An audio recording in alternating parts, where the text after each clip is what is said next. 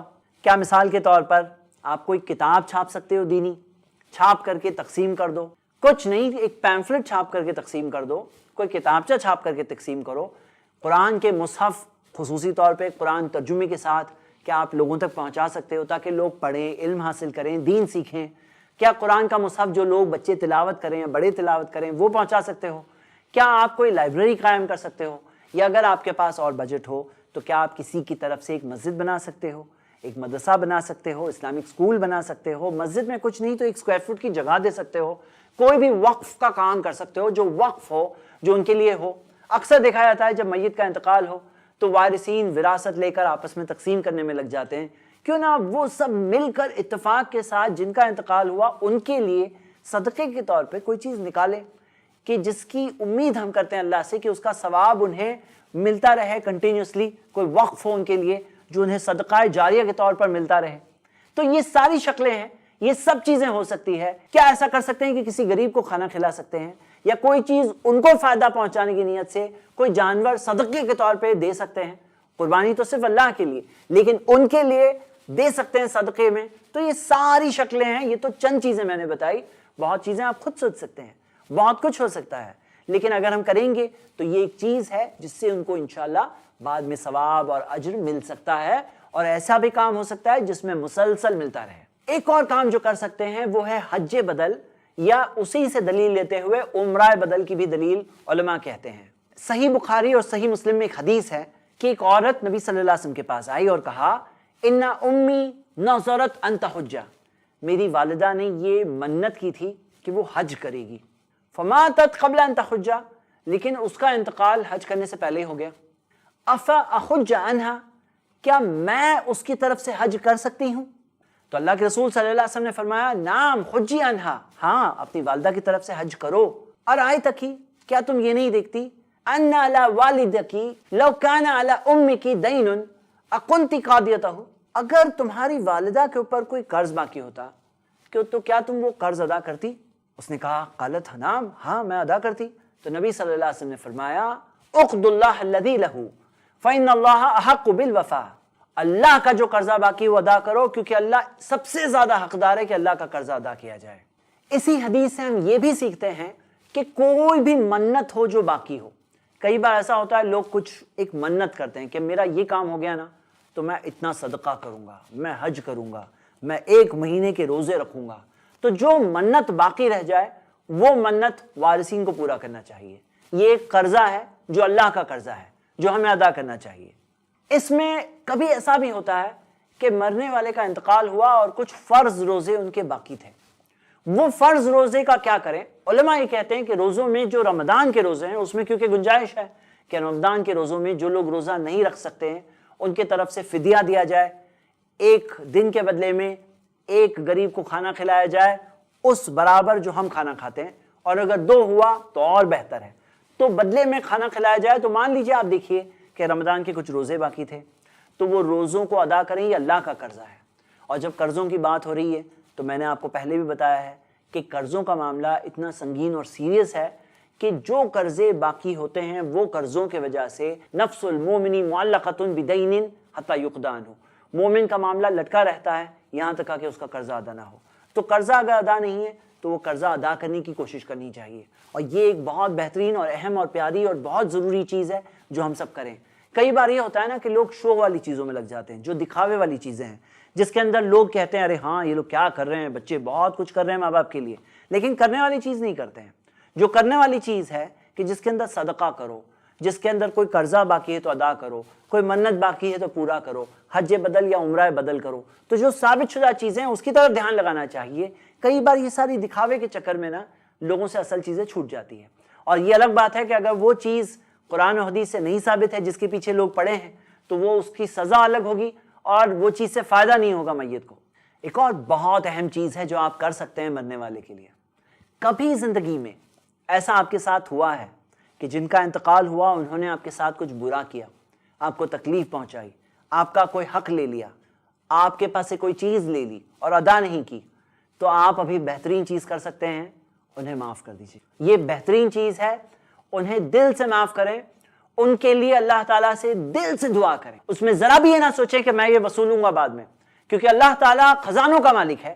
ہم اللہ تعالیٰ کے لیے جب کسی کو معاف کرتے ہیں، اللہ ہمیں معاف کرتا ہے، اور اپنے خزانے میں سے اللہ تعالیٰ ہماری وہ چیز پوری کرتا ہے، اور اپنے خزانے میں سے اللہ تعالیٰ ہمیں عطا کرتا ہے۔ دو اہم باتیں ہیں، دونوں چیزیں جڑی ہوئی ہیں جو ہمیں کرنا چاہیے۔ میرے بھائی میری بہنیں، جن کا انتقال ہوا، اگر ان سے آپ نے کوئی بھی اچھی چیز سیکھی ہے، کوئی بھی اچھی چیز، تو میں آپ کو ایک بہت پیاری حدیث سنانا چاہتا ہوں۔ یہ حدیث سنن ابن ماجہ میں ہے صحیح سند سے، من سن سنتا حسنہ، جو کوئی ایک اچھا کام شروع کرتا ہے اسے اس کا اجر بھی ملے گا، جو کوئی اسے دیکھ کر وہ کام کرے گا ان کا اجر بھی اسے ملے گا، اور ان کے اجر میں کمی بھی نہیں کی جائے گی۔ مطلب کیا؟ اگر کوئی چیز ہے جو آپ نے ان سے سیکھا، اس کو ضرور جاری رکھیے۔ کوئی ایسی چیز ہے جو انہوں نے شروع کیا، اب وہ آپ کے ہاتھ میں ہے، تو اسے جاری رکھیے۔ مثال کے طور پر، اگر کسی کے والد نے کوئی کام شروع کیا اور شروع کرنے کے بعد والد صاحب کا انتقال ہو گیا، تو ہم اس بیٹے سے کہتے ہیں کہ کوئی نیک کام آپ کے والد نے شروع کیا ہے نا، اس کام کو جاری رکھیے۔ کیوں پتہ ہے آپ کو؟ آپ کے والد صاحب نے شروع کیا، آپ کے والد صاحب کو اس چیز کا اجر ملتا رہے گا تب تک جب تک وہ چیز جاری رہے گی۔ تو مان لیجئے اگر آپ زندگی بھر جاری رکھتے ہیں، بعد میں آپ کا بچہ بھی جاری رکھتا ہے، تو آپ کے والد صاحب کا اجر جاری ہے۔ لیکن اگر آپ وہ چیز روک دیتے ہیں اور دوسرا ہی کام کرتے ہیں، میں یہ کام کروں گا، میں وہ نہیں کروں گا، میں یہ آئیڈیا کروں گا، میں وہ کروں گا، تو بچے تو صدقہ جاریہ ہوتے ہیں ماں باپ کے لیے، اس میں کوئی شک نہیں۔ جو نیک اولاد ہے وہ نیک اولاد، جو نیک کام کرتے ہیں وہ نیک کام صدقہ جاریہ تو ہے، اس میں کوئی شک نہیں۔ لیکن خصوصی فضیلت اس کام کی ملتی ہے جو جاری رہے، اور جاری رہنے والا کام جاری رہے گا تو صدقہ جاریہ بنتا ہے۔ لیکن اس کے اپوزٹ بھی چیز ملتی ہے۔ اللہ کے رسول صلی اللہ علیہ وسلم نے فرمایا، من سن سنت سیئہ، جو کوئی برا کام شروع کرے گا اسے اس کا گناہ بھی ملے گا، جو کوئی اسے دیکھ کر وہ کام کرے گا ان کا گناہ بھی اسے ملے گا، اور ان کا گناہ کم بھی نہیں کیا جائے گا۔ میرے بھائی میری بہنیں، کبھی کبھار ایسا ہوتا ہے نا کہ کسی مرنے والے نے آپ کو کوئی بری چیز سکھائی ہے۔ مثال کے طور پہ ماں باپ کا انتقال ہوا، ماں باپ نے بچوں کو سکھایا تھا سیٹرڈے رات بیٹھ کر فلم دیکھنا۔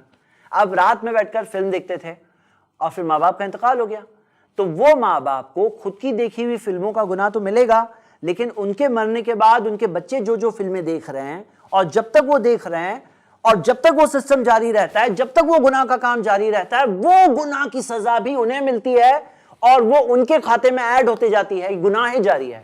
بولنے کا مطلب کیا ہے کہ اگر کوئی چیز ہے جو گناہ کا کام ہے، اور ہم سب کو پتا ہے نا نیکی کیا ہے، گناہ کیا ہے، کوئی گناہ کا کام ہے جو آپ نے مرنے والے کی طرف سے سیکھا ہے نا، کسی کو بتانے کی ضرورت نہیں ہے، کوئی اعلان کرنے کی ضرورت نہیں ہے، چپ چاپ اس کام کو روک دیجئے، اس کام کو بند کریے۔ کیوں؟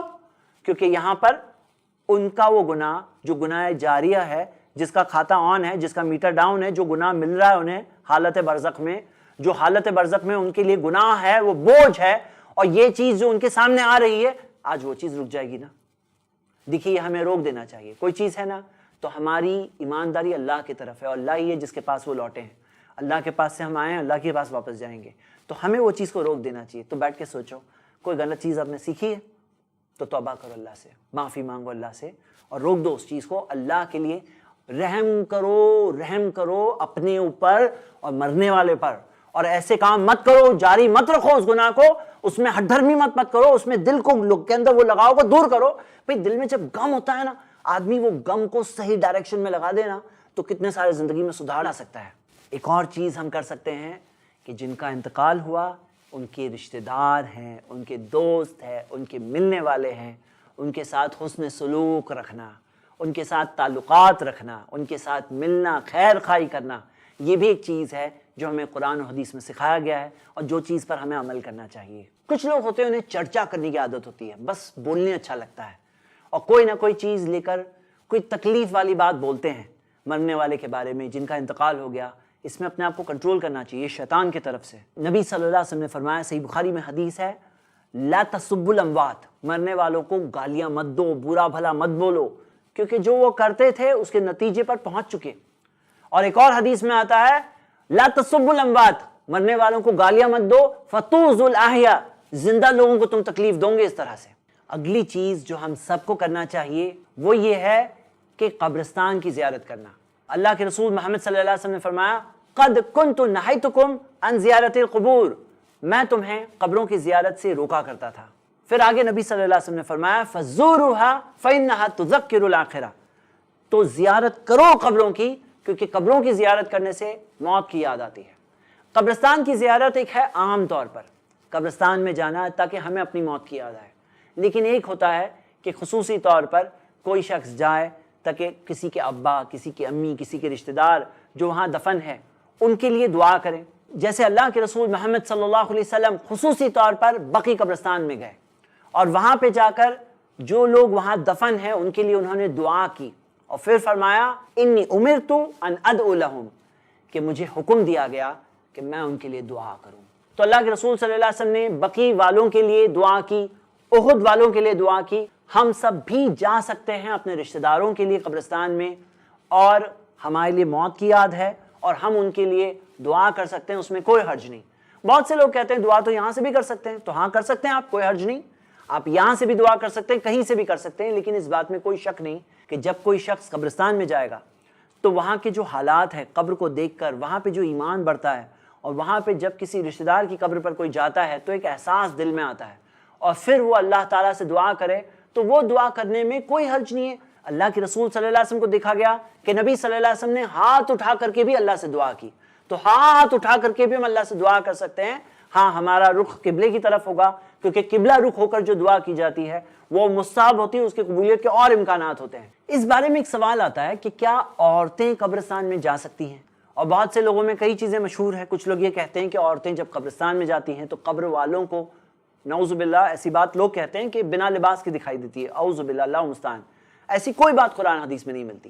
جو اختلاف بھی ہے اس کی بنیاد کیا ہے؟ اس کی بنیاد ایک حدیث ہے، لعن رسول اللہ صلی اللہ علیہ وسلم زائرات القبور، نبی صلی اللہ علیہ وسلم نے لعنت کی قبروں پر زیارت کرنے والیوں پر، لیکن یہ حدیث سندن ضعیف ہے۔ ایک اور حدیث ہے جو سنن ترمذی میں بھی ہے، مسند احمد میں بھی ہے، یہ حدیث کی سند حسن ہے، جس کے اندر آتا ہے کہ ابو ہریرہ رضی اللہ عنہ بیان کرتے ہیں ان رسول اللہ صلی اللہ علیہ وسلم لعن زوارات القبور، نبی صلی اللہ علیہ وسلم نے لعنت کی بہت زیادہ قبروں کی زیارت کرنے والیوں پر۔ تو جو قبروں پہ بہت زیادہ جاتی ہیں جو عورتیں، نبی صلی اللہ علیہ وسلم نے ایسی عورتوں پر لعنت کی۔ اس سے کیا پتہ چلتا ہے کہ بہت زیادہ جانا بالکل منع ہے، اس میں کوئی شک نہیں۔ جانے میں اگر وہاں پر بے حیائی ہونے لگے، بے پردگی ہونے لگے، عورتوں اور مردوں کا خلط ملط ہونے لگے، ملنا جلنا ہونے لگے، دھکے وغیرہ کا معاملہ ہو تو بالکل غلط ہے۔ یا عورتیں وہاں جا کر اگر رو رو کر زور زور سے چلا رہی ہے، نوحہ کر رہی ہیں جو منع ہے تو بالکل غلط بات ہے، یا کوئی غیر اسلامی چیزیں کر رہی ہیں تو بالکل غلط بات ہے۔ لیکن اگر کوئی گئیں تو اس بارے میں علماء میں کئی علماء اس طرف گئے ہیں کہ وہ جا سکتی ہیں، اور اس کے دلائل میں سے ایک اور دلیل ہے، صحیح بخاری میں ایک حدیث ہے، مر نبی صلی اللہ علیہ وسلم بامرأۃ تبکی عند القبر، نبی صلی اللہ علیہ وسلم ایک عورت کے پاس سے گزرے جو قبر کے پاس رو رہی تھی، تو نبی صلی اللہ علیہ وسلم نے فرمایا اتق اللہ واصبری، اللہ سے ڈرو اور صبر کرو۔ لیکن اس حدیث کے اندر ہم دیکھتے ہیں کہ نبی صلی اللہ علیہ وسلم نے یہ نہیں کہا کہ تم عورت ہو، تم یہاں کیا کر رہے ہو، ایسے نہیں کہا۔ مزید ہم دیکھتے ہیں کہ جس حدیث میں آیا کہ نبی صلی اللہ علیہ وسلم نے فرمایا فزوروها فإنها تذکر الآخرہ، کہ قبروں کی زیارت کرو کیونکہ زیارت کرنے سے تمہیں تمہاری موت کی یاد آئے گی۔ اس میں نبی صلی اللہ علیہ وسلم نے یہ نہیں کہا کہ صرف مرد کرو، عورتیں نہیں کر سکتی۔ پھر بھی اگر آپ کو ایسا لگتا ہے کہ اس مسئلے میں آپ کو ان علماء کے دلائل پہ زیادہ اطمینان ہے جو کہتے ہیں کہ عورتوں کو بالکل نہیں جانا چاہیے، اور آپ اس موقف کے ہیں، تو کوئی مسئلہ نہیں۔ ایسے مسائل میں ہمیں آپس میں جھگڑنا نہیں چاہیے، لڑنا نہیں چاہیے، ایک دوسرے کے ساتھ رواداری اور ٹالرنس رکھنا چاہیے۔ اب یہاں پر میں ایک بہت اہم بات بتانا چاہتا ہوں۔ لوگ کیا غلطی کرتے ہیں پتہ ہے آپ کو؟ قبرستان میں جانا غلط چیز نہیں ہے، اچھا کام ہے، وہاں جا کے دعا کرنا اچھا کام ہے، لیکن لوگ کیا کرتے ہیں، کوئی ایک دن طے کر لیتے ہیں، کہا کہ ہم جمعہ کے دن جائیں گے۔ اب جمعہ کے دن اگر آپ کی چھٹی ہے، آپ کے لیے آسانی ہے، آپ اس لیے جا رہے ہو تو کوئی حرج نہیں تھا۔ جیسے مثال کے طور پہ ہم لوگ کوئی پروگرام رکھتے ہیں کہ بھئی فلاں دن یہ پروگرام ہے، سنڈے صبح کو لوگ فری ملتے ہیں، سنڈے شام کو لوگ فری ملتے ہیں، ہم اس لیے پروگرام رکھ رہے ہیں، دینی پروگرام، کوئی حرج نہیں۔ لیکن اگر کوئی کہنے لگے کہ سنڈے شام پروگرام کرنے میں بہت ثواب ملتا ہے، بہت اجر ملتا ہے، تو کیا ہو جائے گا؟ تو وہ چیز بن جائے گی دین میں نئی چیز. فہو رد، ریجیکٹڈ ہے، جو اللہ کو نہیں پسند ہے، اللہ تعالیٰ کو ناراض کرنے والی بات ہے، دلالہ ہے.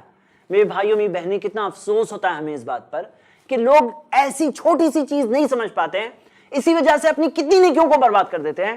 یہاں تک کہ مرنے والے کو جو ثواب اور فائدہ پہنچ سکتا تھا وہ نہیں پہنچتا ہے ایسی نئی چیزوں کی وجہ سے. آپ اتنی سی بات کیوں نہیں سمجھ سکتے میرے بھائی اور میری بہنیں؟ جو وقت اللہ نے، اللہ کے رسول صلی اللہ علیہ وسلم نے طے کیا وہ طے ہے. رمضان اللہ نے طے کیا روزے کے لیے، حج کے دن طے ہے، نبی صلی اللہ علیہ وسلم نے الگ الگ عبادتوں کا وقت طے کیا، خود طے کیا، قبول ہے. لیکن آپ کو اور مجھے یہ حق نہیں ہے کہ ہم دین کی کوئی چیز اس کا ٹائم طے کریں، اور ٹائم طے کریں گے تو ہمیں دلیل دینی پڑے گی، یہ دین کی بات ہے. ہاں دنیاوی طور پہ سہولت کے اعتبار سے کوئی چیز ہو رہی ہے کہ مجھے سنڈے کو سہولت ہے، میں سنڈے جاتا ہوں، کوئی پرابلم نہیں ہے. لیکن اگر کوئی کہنے لگے سنڈے جانے میں زیادہ ثواب ملتا ہے تو بن جائے گی دین میں نئی چیز. کیا آپ کو یہ بات سمجھ میں آ رہی ہے؟ بہت مشکل نہیں ہے، آسان ہے. لیکن ہمارے معاشرے میں کتنے سارے لوگ ہیں جو یہ بات نہ سمجھ پانے کی وجہ سے اپنی کتنی نیکیاں برباد کر دیتے ہیں. اب جیسے مثال کے طور پہ قبرستان جانا ہے، جائیے، اچھی چیز ہے ماشاءاللہ. صدقہ دینا ہے، کریے، اچھی چیز ہے انشاءاللہ. رشتہ داروں کو کھانا کھلانا ہے، کھلائیے، اچھی چیز ہے الحمدللہ. کوئی بھی نیکی کرنا ہے کریے، اور آپ جو صدقے والی نیکیاں ہیں اس امید سے کر رہے ہیں کہ ان کا اجر انہیں ملے، مرنے والے کو ملے، الحمدللہ اچھی چیز ہے، کریے. لیکن جہاں پر اس کا دن طے کرتے ہیں کہ بھئی فلاں دن جائیں گے، ہم جمعہ کے دن جائیں گے، 40ویں دن جائیں گے، 40ویں دن کھانا کھلائیں گے، 4 مہینے کے بعد کھانا کھلائیں گے، پھر کیا ہو جائے گا آپ کو معلوم ہے؟ یہ دین کی بات ہے. ہمیں دینا ہوگا دلیل قرآن اور حدیث سے. اللہ کے رسول صلی اللہ علیہ وسلم کے الفاظ ہیں، من احدث فی امرنا ھذا، جو اس دین میں کوئی ایسی چیز لائے گا جو ثابت حصے میں سے نہیں ہے، ما لیس منہ فہو رد، وہ چیز رد ہو جائے گی، ریجیکٹ ہو جائے گی. صحیح بخاری کی حدیث ہے. اب پیسے بھی گئے، کوشش بھی گئی، کچھ ملا بھی نہیں. تو آپ سے میں ایک ریکویسٹ کر رہا ہوں کہ دیکھیے اپنا پورا جذبہ اچھی چیزوں کے لیے لگائیے، آپ کو بھی ثواب ہوگا، مرنے والے کو بھی ثواب ہوگا. اور ایسے نئی نئی چیزیں اگر لائیں گے تو آپ کا بھی ریجیکٹ ہو جائے گا، آپ بھی سزا کے مستحق بن جائے گے، اور مرنے والے کا بھی کوئی فائدہ نہیں ہوگا. کچھ لوگ اپنے اسی جذبے سے جب قبرستان میں جاتے ہیں تو قبر پر جیسے کہ کینڈل لگا دیتے ہیں، دیا لگا دیتے ہیں. یہ ہمارے طور طریقے میں سے نہیں ہے، یہ مجوسیوں کے طریقوں میں سے ہے، یہ آتش پرستوں کے طریقوں میں سے ہے. ہمارا طریقہ یہ نہیں ہے، ہمیں منع کیا گیا ہے. ان کے طریقے کی مشابہت اختیار کرنا ہمیں منع کیا گیا ہے. من تشبہ بقوم فہو منہم، جو جس قوم کی مشابہت اختیار کرے گا انہی میں سے ہے وہ. کچھ لوگ جانور خاص وہاں جا کے ذبح کرتے ہیں. اب دیکھیے یہاں پھر سے آپ جانور ذبح کریے، اچھا کام ہے. آپ جگہ کیوں طے کر رہے ہیں کہ اسی جگہ پر جائیں گے، وہاں جانے میں خاص ثواب ہوگا، قبر پر کریں گے؟ اللہ کے رسول صلی اللہ علیہ وسلم کی واضح حدیث ہے سنن ابو داؤد کتاب الجنائز میں، لا اقرا فی الاسلام، اسلام میں قبر پہ قربانی نہیں ہے. ہاں مجھے پتا ہے کہ آپ اللہ کے لیے کر رہے ہیں، لیکن آپ قبر کو خاص کیوں کر رہے ہیں؟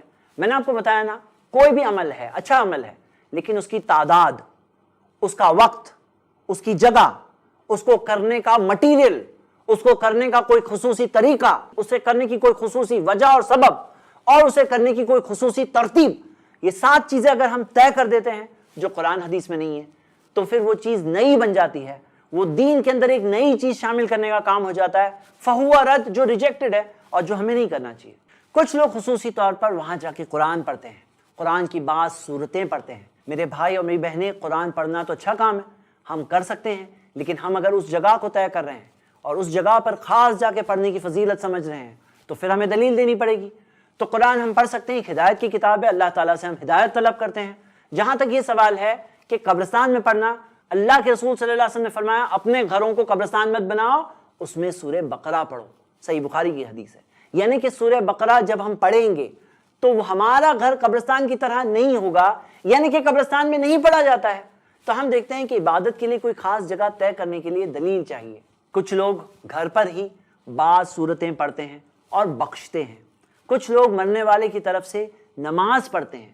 لیکن میرے بھائی میری بہنیں، آپ غور کریں، جس طرح سعد بن عبادہ نے سوال پوچھا، هل ينفعها ان تصدقت عنها بشيء، کیا انہیں، میری والدہ کو فائدہ پہنچے گا کہ میں ان کی طرف سے صدقہ کروں؟ هل ينفعها جو الفاظ ہے نا کہ کیا انہیں فائدہ پہنچے گا، اگر ایسے الفاظ کے ساتھ کسی صحابی نے کہا ہوتا کہ کیا میں یہ قرآن پڑھ کر ان تک ثواب پہنچاؤں گا، هل ينفعها، کیا انہیں ثواب پہنچے گا، اگر نبی صلی اللہ علیہ وسلم سے پوچھتے، اگر نبی صلی اللہ علیہ وسلم جواب دیے ہوتے، اگر صحابہ میں عمل ملتا، اگر نبی صلی اللہ علیہ وسلم کے زمانے میں عمل ملتا، اگر اس کی کوئی ایک حدیث مل جاتی تو پھر کوئی مسئلہ نہیں تھا۔ لیکن مسئلہ یہی ہے نا کہ یہ جو عبادتیں ہمارے معاشرے میں ہو رہی ہے اور ایسی چیزیں ہو رہی ہے جو ثابت نہیں ہیں، اس کے چکر میں ہم سے وہ چیزیں چھوٹ جاتی ہیں جو ثابت ہے۔ تو آپ بتاؤ، اگر مثال کے طور پر آپ کو کوئی ایک جگہ جانا ہے اور آپ سے 10 لوگ کہتے ہیں یہ راستہ ہی جائے گا، دوسرا کوئی راستہ نہیں جائے گا، اور دوسرے 10 لوگ کہتے ہیں یہ راستے جاؤ تو بھی چلے گا، رائٹ سے جاؤ تو بھی چلے گا، تو آپ سیف سائڈ کون سا راستہ لیں گے؟ جو کنفرمڈ ہے وہ لیں گے یا جو ڈاؤٹ فل ہے وہ لیں گے؟ تو کیوں نہ ہم کنفرم چیزوں پر چلیں، جو ثابت شدہ ہے، جو کنفرمڈ ہے، جس میں کوئی شک نہیں، جس میں ہر کوئی اختلاف نہیں ہے، کوئی ڈاؤٹ نہیں ہے، ویسی چیزیں لیجیے نا۔ ایسے کام کیوں کریں جس کے بارے میں ہم دیکھتے ہیں کہ دلائل ہے قرآن و حدیث میں، جن سے یہ بات پتہ چلتی کہ نہیں ثابت ہے، تو شک والی بھی بات ہو تو کیوں کریں؟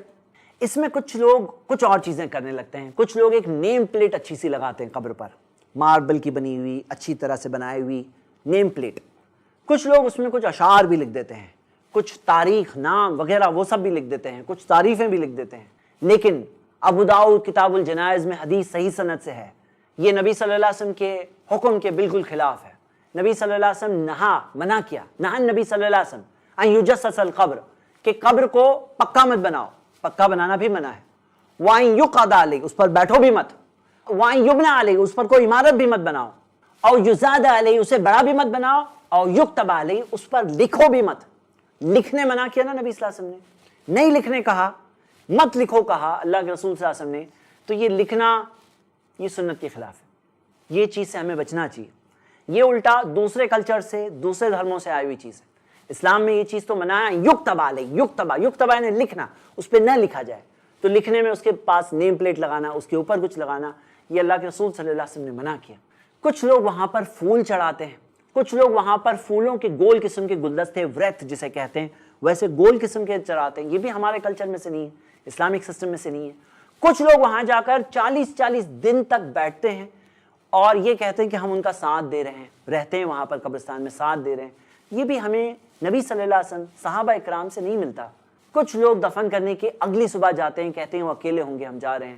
دیکھیے یہاں پر وہ معاملہ نہیں ہے، ہم جا سکتے ہیں قبروں کی زیارت کے طور پر، اور جا رہے ہیں تو وہاں ہم ان کے لیے دعا بھی کر سکتے ہیں۔ تو یہ چیز، یہ جو کنسیپٹ ہے وہ اکیلے ہیں، آپ کو کس نے کہا اکیلے ہیں؟ اور آپ کے جانے سے کس نے کہا کمپنی ہو جائے گی؟ کچھ لوگوں نے یہ بھی لکھا ہے کتابوں میں کہ السلام علیکم کی جگہ علیکم السلام کہو۔ یہ کہاں سے آیا؟ السلام علی اہل دیار جو دعا ہے وہ السلام علی اہل دیار، سلام پہلے، علیکم السلام کہاں سے آیا؟ کچھ لوگ ایک آربیچوری دیتے ہیں نیوز پیپر میں، جس کے نہ فوٹو ہوتی ہے، اچھے جملے لکھے ہوتے ہیں۔ مرنے والا تو نہیں پڑھ رہا ہے، نہ فرشتے وہ نیوز پیپر پڑھ رہے ہیں۔ یہ سسٹم بھی ہمارا نہیں ہے، یہ سسٹم دوسرے مذہبوں سے آیا ہے اور علماء نے اس چیز سے منع کیا ہے۔ میرے بھائی اور میری بہنیں، میں نے کوشش کی کہ آپ کے سامنے چند ایسی باتیں بتاؤں جو ہم سب کر سکتے ہیں مرنے والوں کے لیے، اور ایسی چند باتیں بھی بتائی جو ہمارے معاشرے میں لوگ کر رہے ہیں، جس کی دلیل قرآن و حدیث سے ہمیں نہیں ملتی۔ آخر میں میرے بھائی میری بہنیں، آپ سب سے ایک اپیل ہے۔ اپیل یہ ہے کہ ہم سب کو ایک دن مرنا ہے، اور فائدہ تو تب ہوگا بسم اللہ وعلی ملت رسول اللہ، کہ ہم اللہ ہی کے نام سے اور اللہ کے رسول صلی اللہ علیہ وسلم کی سنت پر، ان کی ملت میں رہ کر، ان کی سنت پر چڑھ کر، ان کے طور طریقے پہ رہ کر ہم اپنی قبر میں داخل ہوں۔ کہا تو جائے گا، لیکن اصل میں ہم علی سنت رسول اللہ ہے یا نہیں ہے، نبی صلی اللہ علیہ وسلم کی سنت پر ہیں یا نہیں ہے؟ میرے بھائی میری بہنیں، آپ سب کو میں صرف اتنا ریکویسٹ کروں گا، دین کا علم حاصل کرو، کیونکہ علم روشنی ہے۔ علم سے ہر چیز واضح ہو جاتی ہے، ہر چیز کلیئر ہو جاتی ہے۔ پھر کیا ہوتا ہے کہ دودھ کا دودھ اور پانی کا پانی، کیا ثابت ہے کیا نہیں ثابت ہے، سب واضح ہے، لیکن دیکھنا پڑے گا، تحقیق کرنا پڑے گا۔ ہمارا دین محفوظ دین ہے۔ آخر میں ہم اللہ سے دعا کرتے ہیں کہ اللہ ہم سب کو اپنی زندگی کی حقیقت پہچاننے کی توفیق دے، تیرے نبی صلی اللہ علیہ وسلم کے راستے پر چلنے کی توفیق دے، اور ہمارے جو مرنے والے ہیں، جن کا انتقال ہوا، اللہ تعالی ہمیں اس آخری سفر میں، ان آخری لمحوں میں، اس آخری وقت پر، موت سے پہلے، موت کے بعد، اور تدفین کے بعد، اس آخری سفر میں اللہ تعالی ہم سب کو ہماری ذمہ داری صحیح طرح سے نبی صلی اللہ علیہ وسلم کی سنت کے مطابق، اللہ تعالی ہم سب کو اس ذمہ داری کو پورا کرنے کی توفیق دے۔ آمین۔ وآخر الدعوانا ان الحمدللہ رب العالمین۔ الحمدللہ۔ اس سیریز کو چاند نور اینڈ فیملی نے اپنی والدہ نور جہاں بیگم کے صدقہ جاریہ کے لیے اسپانسر کیا ہے۔ آپ بھی ایسے ویڈیو یا سیریز کو اسپانسر کرنے کے لیے کال کریں 9588888826 پر۔